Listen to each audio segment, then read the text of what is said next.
All is Good te présente ses Noobcasts.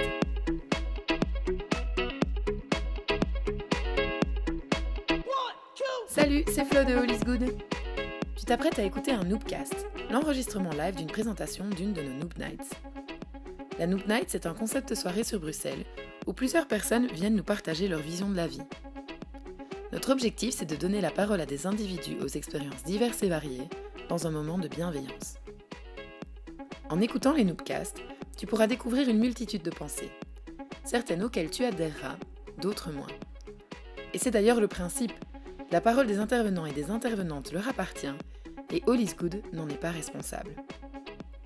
Nous publions les présentations dans un format brut, avec les bruits du public, afin de t'immerger au mieux dans la soirée. Garde en tête que certains propos peuvent être interprétés différemment, sans le contexte visuel et l'ambiance du moment.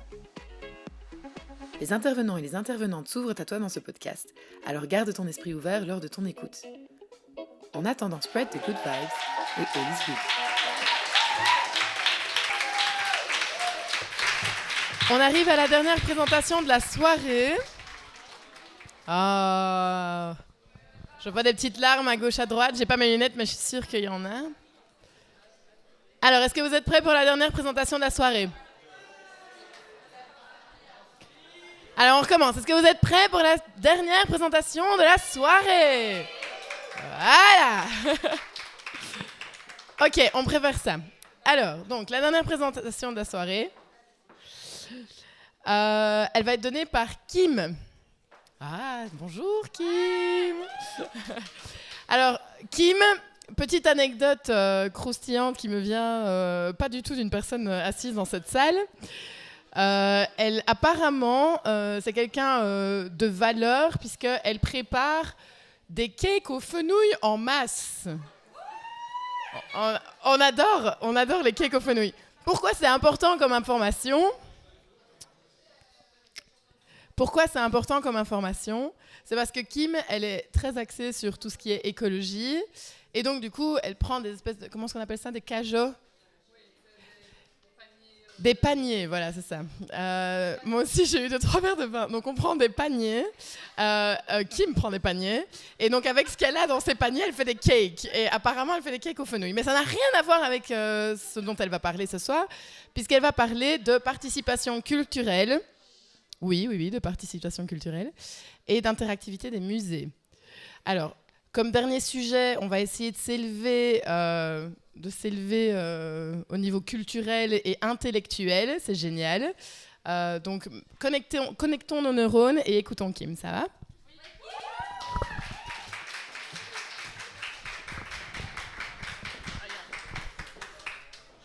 Du coup, merci Mathilde pour le micro tiède. Sympa. Comment ? Moi, ça va encore. Mais d'ailleurs, avant de commencer, il y a 2 choses. En parlant de méthodologie un peu chaotique, moi aussi j'ai un peu un chaotisme parfois de réflexion qui fait que je pense à 1000 trucs quand j'entends des choses et par rapport à... comme ça, ouais, micro tiède, voilà. Alors, par rapport à ce que tu as dit, etc., je pense à un livre qui s'appelle L'art de s'en foutre. Je ne sais pas si quelqu'un connaît. L'art de s'en foutre de Mark Manson, super intéressant, je pense que ça t'intéresserait. Voilà. Et autre chose aussi, du chaotisme, du coup, désolé pour les feuilles super pas discrètes, mais sinon je risque de m'évader dans le sujet. Et avant de commencer, en fait, finalement, ça m'arrange un peu de passer en dernier parce que vous avez eu le temps de peut-être remarquer des fiches sur vos tables avec, voilà, c'est ça, avec imprimé dessus une œuvre. Et je vais vous demander de prendre juste quelques 30 secondes ici pour noter à l'arrière de la fiche 3 mots, 3 idées, 3 choses qui vous viennent à l'esprit simplement en regardant cette œuvre. Ça peut vraiment être n'importe quoi, voilà, un mot, un adjectif, mais aussi des souvenirs. Ça me fait penser à, ça me fait penser à quand j'ai failli m'étouffer avec un cornichon, je sais pas, quelque chose comme ça. Donc prenez un peu de temps pour ça. Et peut-être qu'on a l'occasion de vivre un moment de silence tant recherché dans cette ville. Normalement, j'ai mis des bics, mais peut-être qu'ils ont valsé à gauche, à droite. Donc ça peut vraiment être de tout et n'importe quoi. tout ce qui vous vient à l'esprit, 3 choses. Ça va, vous êtes presque prêts? Oui, plus ou moins? Oui? Cool. Donc, on va y revenir tout à la fin. Donc ici, à travers la notion de participation culturelle dans les musées, mon objectif, c'est un peu de démystifier l'idée du musée, démystifier le musée simplement, qui aujourd'hui est parfois vu comme, qui est synonyme d'un endroit où on ne va pas très souvent. Par curiosité, d'ailleurs, qui va, on va dire, plus de 2 fois par an au musée environ. Ah, quand même, c'est cool. Plus de 3 fois. Yeah, bande culturelle ici. Chouette. Mais donc, en étudiant un peu le sujet profondément et largement, théoriquement et tout ce qu'on veut, on se rend compte que les musées restent quand même des endroits qui sont fréquentés par une très petite majorité, très petite partie de la population. Et puisqu'on n'a pas exactement le temps d'aborder toutes les notions que ça englobe, des notions, on va dire, a priori simples, comme la culture, l'art, mais en fait, ces notions englobent vraiment une pluralité de définitions qui ne sont pas toujours faciles comment dire, c'est pas toujours évident de fixer des points de repère communs pour en parler. Donc, je me suis plutôt focalisée sur l'artiste, et parce que je pense que la figure de l'artiste est intéressante pour ouvrir des divers questionnements, pour poser le contexte de mon sujet ce soir. Donc alors ici, vous avez une artiste qui fait une performance au Centre Pompidou. Alors, cette image, simplement, moi, ça me fait penser, par exemple... Ah non, c'est pas elle aussi. Ça me fait penser justement à... ça me fait penser au fait que, voilà, j'entends souvent autour de moi des personnes qui ne sont pas forcément dans le secteur muséal, culturel ou artistique. Genre, l'artiste fait un peu ce qu'il veut, l'artiste fait tout, fait rien, fait un peu des choses bizarres. Tu as fait un petit peu une bande-annonce de mon sujet, peut-être. Mais, donc, c'est quelque chose qu'on peut entendre assez souvent. Alors, bon, vu que je n'ai pas le temps de me présenter non plus sous mon parcours, on peut dire alors que je viens ici en tant qu'artiste, je trouve que ça peut coller. Voilà. Ça peut ressembler à quelque chose. Mais bon, non, c'est une petite boutade. Mais cette idée, en fait, de réfléchir sur l'artiste peut faire ce qu'il veut, j'aimerais plutôt sérieusement réfléchir sur une idée un peu plus nuancée, comme quoi l'artiste a l'opportunité et la chance de choisir les thématiques qu'il traite, qu'il aborde et qu'il travaille. Et il a donc ainsi aussi la chance de choisir son moyen de communication d'un message par rapport à cette thématique, par rapport aux choses qui l'intéressent. Et donc ça, c'est quand même quelque chose de particulier au métier d'artiste. Alors pour essayer d'illustrer cette différence légère entre un artiste fait ce qu'il veut et le fait de décider d'un message à faire passer à travers une œuvre, analysons juste ces 2 images, comme ça, ici à droite. Vous avez donc une œuvre. Est-ce que c'est une œuvre d'un artiste? Oui, c'est un collectif bruxellois ici qui a monté une pièce de théâtre. Ah oui, j'ai oublié de dire, on va aussi penser à la thématique de l'environnement pour analyser ces 2 images. Donc, est-ce que ces artistes sont sensibles à l'environnement? Oui, parce que le titre et l'intention de cette pièce, donc le titre c'est Alex au pays des poubelles, et ils ont l'ambition de sensibiliser les publics au sujet de l'environnement à travers une scénographie qui est très parlante. Donc on peut dire que ça colle bien avec l'affirmation juste en bas. Alors à gauche, par contre, est-ce que c'est un artiste? Bon, c'est moi, donc vu que je viens de dire juste avant, on peut dire que oui, ok, peut-être que je suis une artiste. Est-ce que je suis sensible à l'environnement? Oui, depuis toujours, mais comme beaucoup de personnes, en fait, comme pas mal de personnes ici, sûrement. Alors, c'est plutôt une image d'un artiste soi-disant artiste qui fait un peu, oui, parfois n'importe quoi. Mais je vais arrêter de faire des blagues nulles, mais tout ça pour dire que la notion de liberté de l'artiste amène encore... Enfin, on se confronte à une autre question directement après. On se confronte à la question de la légitimité de l'artiste à faire ce qu'il fait avec autant de liberté, justement. Alors j'ai été inspirée pour ça, Florence. C'était en parlant avec Florence d'art que j'ai été inspirée par cette notion, pour cette question de légitimité de l'artiste à se déclarer artiste, en fait, tout simplement. Et surtout, au contraire, à l'éventuel sentiment d'illégitimité. Tu pourrais aller là tantôt, Mathilde, que parfois tu es en face d'un client, tu te dis est-ce que vraiment je suis capable ou à la hauteur de faire ce qu'il me demande. Donc il y a au sein du milieu artistique aussi souvent le sentiment d'illégitimité qui peut arriver, à savoir est-ce que je suis vraiment un vrai artiste ou non. Et pour être une question un peu plus précise, on peut aussi se demander alors c'est quoi qui distingue réellement un artiste, on va dire, certifié, qui a fait ses études de beaux-arts, qui est super doué, mais qui passe sa vie vraiment à rechercher son univers artistique, mais qui n'arrive pas à faire d'exposition avec cela. Et donc, quelle est donc la différence avec cet artiste-là et un artiste qui, qu'il soit diplômé ou non d'une école d'art, qu'il soit doué ou non d'ailleurs, techniquement parlant, on va dire, qui parvient quand même à exposer et à voir ses œuvres visibles au musée. Bon, c'est un peu large comme question, c'est un peu dire c'est quoi le métier d'artiste au final, et on ne va pas répondre à cette question ce soir, mais j'en arrive à parler du rôle des institutions muséales dans ce processus de légitimation des œuvres et des artistes. Donc. En effet, historiquement parlant, le musée est l'endroit par excellence où on a tendance à aller pour être sûr de se confronter à des œuvres légitimes, des œuvres de vrais artistes, de grands artistes, etc. Tout simplement parce que dès son invention, le musée avait 4 grandes fonctions phares, elles le sont encore aujourd'hui, mais ça évolue un peu.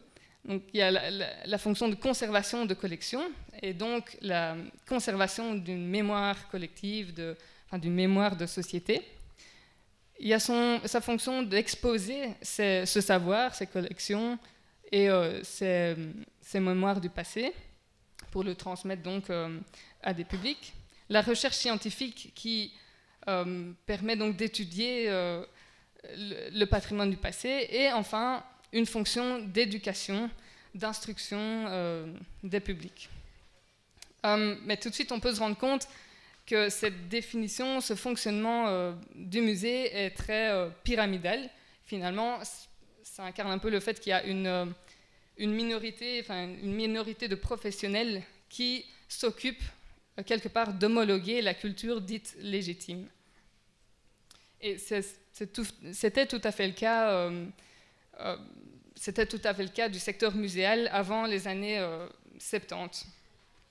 Et donc, d'une part, ça pose bien sûr un problème par rapport aux artistes eux-mêmes, parce que, comme tu l'as dit aussi, lucrativement parlant, si un artiste ne passe pas par la case musée, eh bien, c'est pas toujours simple en fait de vivre de son art, tout simplement. Et aujourd'hui, c'est très fortement le cas encore. Et d'autre part, on devine aussi que cette structuration du rôle du musée reflète une approche super élitiste du monde de l'art. Donc je coupe très fort beaucoup d'arguments parce que voilà, c'est très large aussi comme sujet, mais il faudrait nuancer un peu des choses. Mais j'en viens directement au dernier argument pour contextualiser le sujet de la participation culturelle. C'est le sujet de l'art contemporain. Bon, une image vaut 1000 mots. Tout simplement, je ne vais pas faire un cours de l'art contemporain, mais je pense que cette petite parodie, elle parle un peu d'elle-même, parce que je veux simplement mettre en lumière le fait qu'à notre époque, on est un peu démuni des codes pour déchiffrer l'art contemporain. C'est-à-dire que ce n'est pas tout à fait toujours évident de distinguer qu'est-ce qui est de l'art et qu'est-ce qui n'est pas de l'art. Par exemple, ici, je ne sais pas si quelqu'un a vu cette œuvre sur le net. Voilà, ça fait... Voilà. La mienne ou celle... La tienne. Donc ouais, Maurizio Cattelan, c'est un artiste très connu et reconnu aussi dans le milieu artistique, et il a fait le buzz. Pourquoi ? Parce qu'il a exposé cette banane scotchée à un mur d'un salon d'art, et il l'a vendue, ouais, c'est ça, il l'a vendue, hein. Il l'a vendue à $120 000, quelque chose comme ça. Donc ça paraît presque ridicule, presque, surtout que formellement c'est reproduisible par n'importe qui.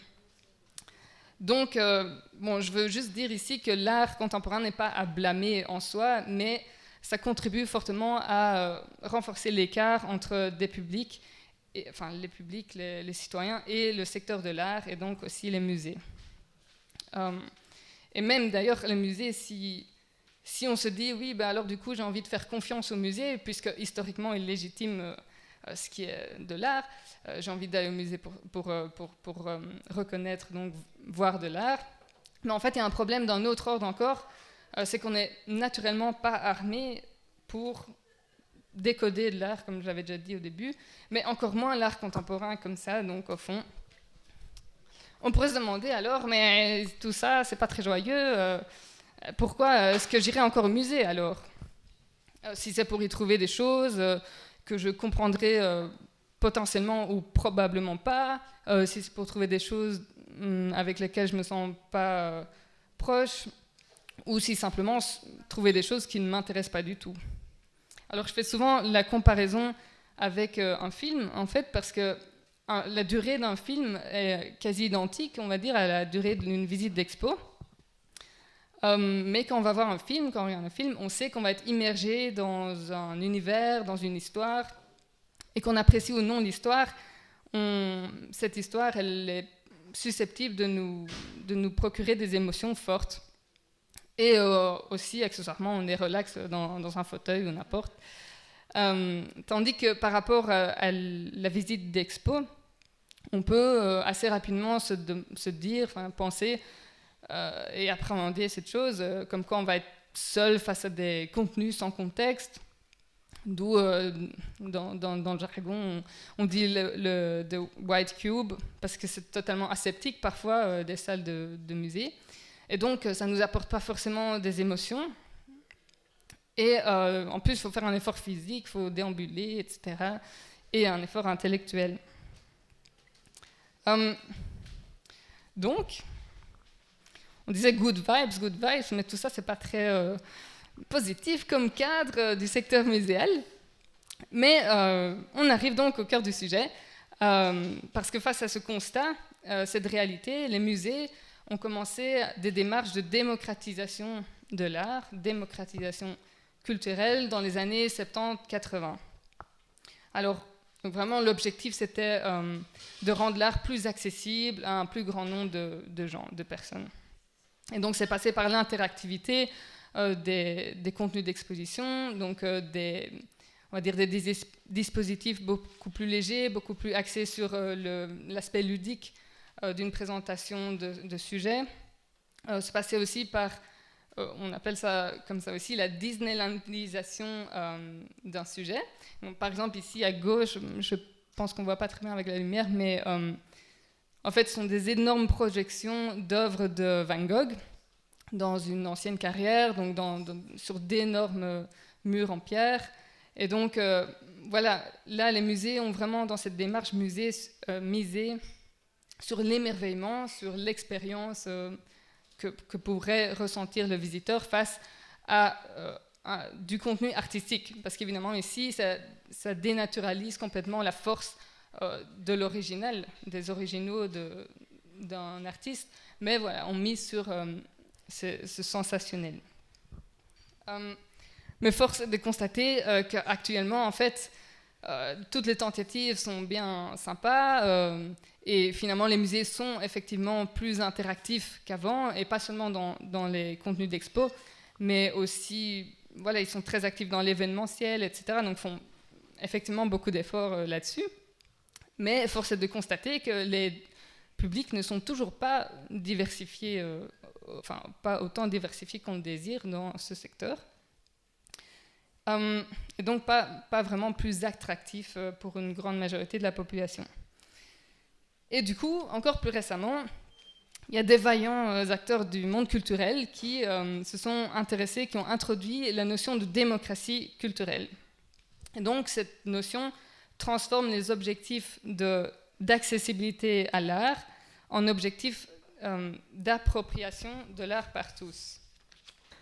Et l'idée est que tous les citoyens peuvent tirer quelque chose de bénéfique pour eux dans l'art et avec une expérience de l'art, que ce soit dans les musées ou non d'ailleurs. Et encore plus loin, l'idée que les citoyens, en fait, tout le monde, chacun, participe activement à la production d'un patrimoine culturel commun. Bon, dit comme ça, en fait, on pourrait même se dire, mais c'est tout à fait logique, en fait, d'un point de vue anthropologique, c'est logique, ça coule de source, mais dans les musées, je peux vous dire que ce n'est pas si évident. Donc j'en arrive enfin au projet Public à l'œuvre, pour lequel j'ai travaillé pendant 2 ans. Donc Public à l'œuvre, c'est un projet de co-création d'expositions avec des citoyens, donc un groupe, on va dire une vingtaine de citoyens et un musée partenaire. Vraiment une co-création de A à Z d'une exposition thématique à partir des collections du musée accueillant et en mêlant à ça une collection d'art contemporain extérieur. Alors, le projet est très innovant parce que les musées ne se risquent pas souvent à ce genre de participation maximale. Donc, c'est assez chouette de voir qu'un certain nombre de musées veulent s'ouvrir à cette nouvelle forme d'interaction, avec les publics et les citoyens, cette forme de participation culturelle. Donc, les principes de ce projet sont en fait surtout, se réfèrent surtout à des théories d'apprentissage, la science de l'éducation, etc. Par exemple, les 4 types d'apprentissage théorisés par David Kolb sont très significatifs, sont très révélatrices du fait que dans la société, on a tous des manières différentes d'apprendre quelque chose et d'expérimenter quelque chose. Par exemple, les 4 types d'apprentissage, mais là, du coup, j'ai besoin de mes notes parce que je me souviens jamais des noms. Donc, il y a le premier type, c'est l'expérience concrète. Le deuxième type, c'est le savoir abstrait. Ensuite, l'observation réflexive et l'expérimentation active. Donc bon, là c'est un peu théorique, mais si on prend l'exemple de le savoir, c'est tomber à vélo, ça fait mal. Du coup, avec une expérience concrète, quelqu'un apprend que ça fait mal en tombant. La première fois, voilà, tu tombes, ça fait mal, tu le sais. Avec le savoir abstrait, ce serait plutôt quelqu'un qui lit des textes sur le fait que ça fait mal de tomber, la douleur c'est ceci, une description vraiment théorique du fait d'avoir mal quand on tombe à vélo, et donc il le sait même s'il n'a jamais expérimenté. En observation réflexive, donc le troisième type, là c'est plus un mix des deux, un peu sadique comme ça, c'est genre je vois quelqu'un tomber, je vois qu'il saigne, qu'il pleure de douleur et tout, donc je suppose qu'il a mal, et donc je le sais aussi. Et enfin, l'expérimentation active d'un savoir, là c'est vraiment un peu extrême. C'est, ok, je me suis déjà fait mal, mais pour un peu, je veux en savoir plus, donc je vais essayer de tomber sur un autre type de terrain. Est-ce que ça fait plus ou moins mal? Je vais essayer de tomber avec, pas à vélo, mais en quad, je sais pas, avec différents types de vélos, juste pour expérimenter ce savoir qui est tomber à vélo, ça fait mal. Et donc, appliquer ces théories d'apprentissage au domaine de l'art a beaucoup de sens dans une démarche de participation culturelle et démocratie culturelle. Et le point fort donc d'un projet pareil, c'est que on mise vraiment sur le fait que le processus est plus important que le résultat en soi. Donc le processus de partage de ces différentes approches de l'art est beaucoup plus important que le résultat qui est la qualité de l'exposition ou quelque chose comme ça. Mais évidemment, ça ne veut pas dire que l'exposition ne sera pas qualitative. C'est là-dessus que le projet est très fort. C'est qu'il démontre qu'en fait, tout le monde peut participer avec sa propre expérience à l'élaboration d'une nouvelle vision sur un sujet, sur une thématique à partir de l'art, et ce, à travers une exposition qualitative. On est presque à la fin, là. Et donc cette idée montre à quel point il est important de se rappeler qu'on est tous experts de quelque chose et qu'on est tous légitimes, surtout, quand on reparle de légitimité, d'exprimer un point de vue à partir de sa propre expérience d'une chose, d'une œuvre et d'un savoir. Et cette diversité de points de vue fait vraiment la richesse d'un tel projet participatif. Ouais.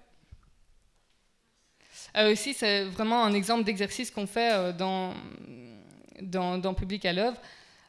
Donc, vraiment ce genre de démarche participative mise super fort sur la curiosité, la spontanéité et aussi la subjectivité existante en chacun de nous, parce que les professionnels de musée ont tendance à vouloir nier un peu le fait que oui, il y a une subjectivité spontanée qui émane de chaque visiteur, et oui, les visiteurs commencent aussi à regarder une œuvre en disant j'aime pas, alors que chez les professionnels c'est un peu genre non mais il faut pas dire ça, il faut justifier, il faut analyser, etc. Mais donc ici dans Public à l'œuvre, tous les exercices sont vraiment axés sur la spontanéité de sa vision d'une œuvre, de l'art, de ce que ça peut apporter. Par exemple ici, l'exercice n'est pas très perceptible comme ça, encore une fois parce que c'est spontané, donc c'est pas réfléchi de manière tout à fait théorique, etc. Enfin, de la part des participants.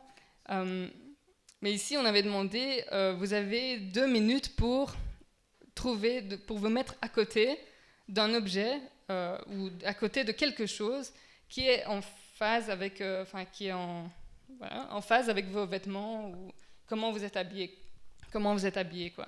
Donc en fait, c'est très intéressant parce que la première participante ici, elle était plus dans la recherche de tonalité. L'autre, elle était plus en recherche, on ne voit peut-être pas bien, mais là ici, un petit logo, et elle a vu cet objet cet objet est dans une vitrine assez énorme, et donc on se dit, ben voilà, elle a quand même eu les yeux. Donc à travers cet exercice, on va dire, très spécifique, elle a vu cet objet qui peut-être dans un autre contexte, elle n'aurait pas remarqué du tout. Et etc. comme ça. Donc, voilà, vraiment la conclusion, c'est que l'art, comme toute chose, permet de connecter nos expériences les uns avec les autres, parce qu'en co-construisant une thématique, on se rend compte qu'on a tous quelque chose à dire sur les mêmes thématiques, qu'elles nous concernent de près ou de loin. Donc on a tous vraiment un filtre de vécu. Avec notre vécu, on a une idée sur une thématique, et l'art permet d'ouvrir encore plus ces réflexions, donc réflexions qu'on ne se ferait pas peut-être spontanément tout seul, mais en co-création. C'est vraiment ce qu'il se passe. Et donc, justement, avant de terminer, les feuilles que vous avez remplies, vous allez les échanger dans votre bulle. Vous avez juste pour voir ce que les autres ont mis, et vous pouvez la reprendre chez vous pour vraiment remarquer pour vraiment remarquer à quel point une même œuvre peut vraiment faire ressurgir des idées différentes chez chacun, et c'est sujet à débat. Voilà, merci beaucoup.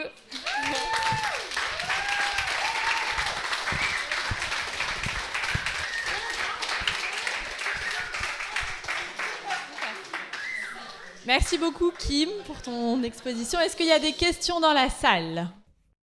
La question est: est-ce que tu as l'impression que les programmateurs culturels ont déjà tendance à adapter le contenu des musées pour attirer du public en proposant un art plus mainstream ?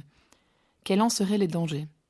Mais en fait, c'est la question que, quand on propose ce genre de projet à un musée, c'est évidemment la question, mais encore une fois, là, c'est plus par rapport au rôle historique des musées et au rôle des professionnels de se dire, finalement, quand même, on n'a pas étudié l'art pour rien, c'est à nous, entre guillemets, de discerner, etc.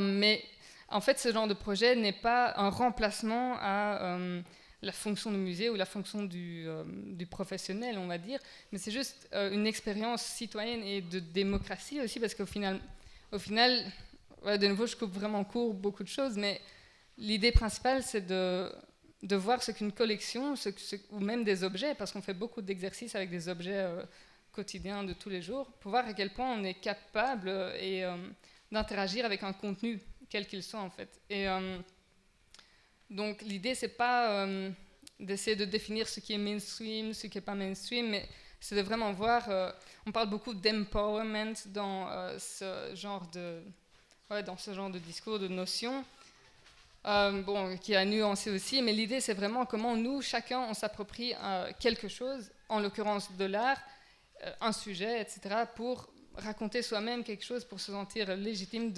d'interagir avec le discours aussi professionnel, avec un contenu plus professionnel. Comment ?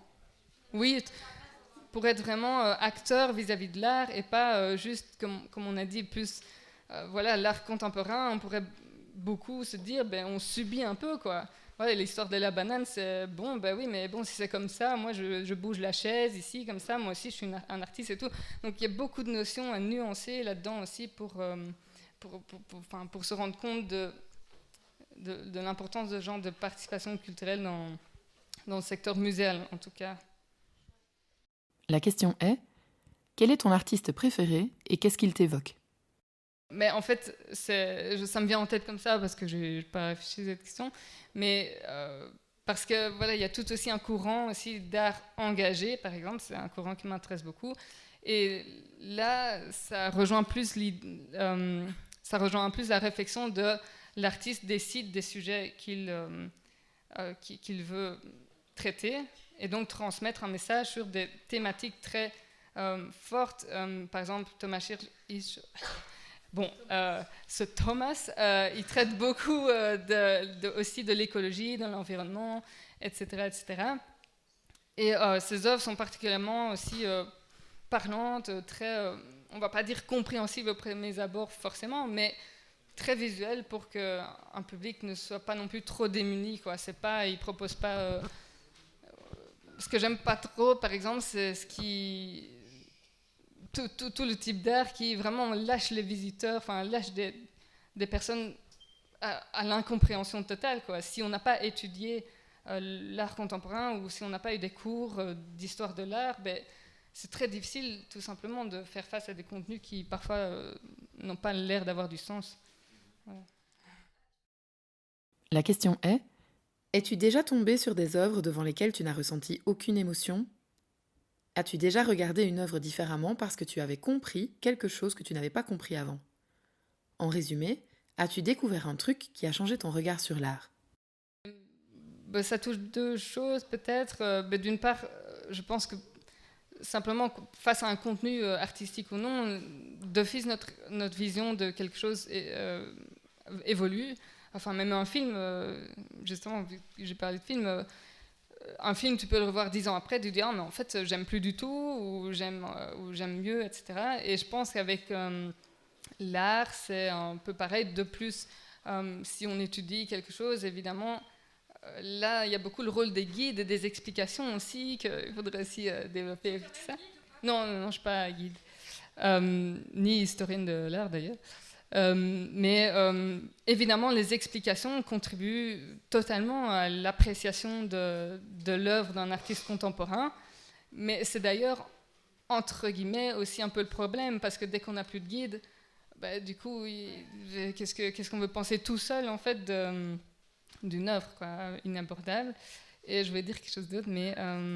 Ah oui, donc par rapport à l'appréciation spontanée aussi d'une œuvre qu'on ait des connaissances ou non, c'est pour ça que c'est important aussi. Le j'aime pas, finalement, c'est instinctif. Et dans le secteur professionnel, on a tendance vraiment à rejeter cette idée que j'aime pas. Mais au final, oui, même les professionnels ont le droit de ne pas aimer une œuvre par pur ressenti, quoi, en effet. Bon, évidemment, là-dessus, il y a aussi des théories, il y a aussi tout ça, mais c'est un mix de toutes ces notions.